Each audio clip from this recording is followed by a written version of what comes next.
So today I've got a salt lamp which isn't working, and I've been given this, and I thought I'd just do a short video on how to replace a globe in a salt lamp. I've been given this salt lamp, and what we're going to do is we're going to go through together on how to replace the globe. This is the salt lamp. Underneath there is where the globe goes in generally. So what we like to do is we like to gently remove the globe. So the globe is held in there with two springs. So if we just pull it out now, it'll be like a mouse trap and we'll jam our fingers. So we've got to try and push these two springs down, which I'll show you. So we'll get in there and we'll hold them tight. Okay, I've got them. Now we'll pull it out. Okay, here we are. Here's the globe. And you can see these springs here. And if you let them go, they can really hurt. Okay? Alright, so first things first, make sure you're unplugged. Okay, so this is the globe here. And what we'll need to do is unscrew this. And this is an Edison screw globe. And now we've got to get a replacement. Now, this one's a little bit hard to see, but I believe it is. This one's a little bit hard to see, but what we've got is Edison screw and not a bayonet, and I can't easily see how many watts it is. So what we're going to do is we're going to go to our trusty iPhone.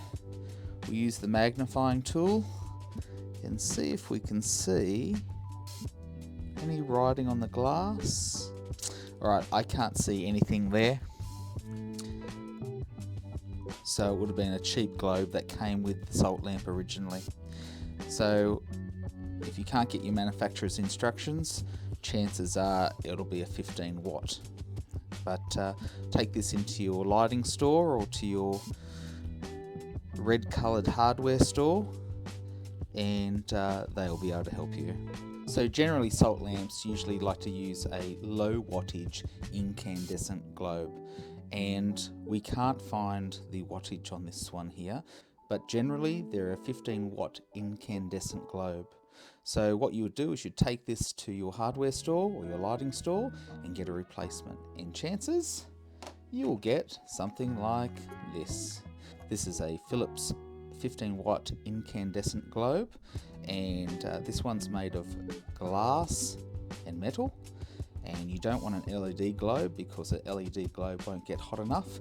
And how salt lamps work is a globe goes in here and makes the glow, but it also makes it warm. If the salt lamp isn't warm, it will absorb moisture and start to get these white marks on it, fall apart, crack, and essentially destroy itself. So you want to keep it dry, and by doing that is to have constant warmth inside the salt lamp. So you can't use an LED for that, and the simple reason is because LEDs don't get hot.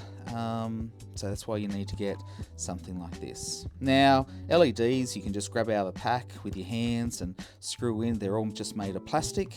These ones are made of glass, and we're not allowed to touch the glass with our bare hands. So we don't want to touch the glass with our bare hands like this. This is the old one, so it doesn't matter. But by touching the glass here, the oils from our hand touch the glass and they create hot spots, which lessen the, I suppose, lifespan of the globe or destroy the globe. So we use gloves or a cloth or a tissue when we're installing it, so we don't touch that glass and put oil on it. So let's do it now. So what we'll do is we'll open our pack. So we get it, we pull out one of them, there's two in there, so we just get one. We grab it with a tissue so there's no oil. Close the lid.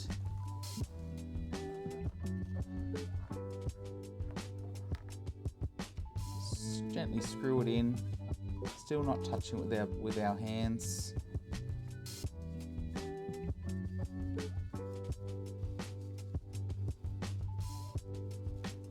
Just finger tight.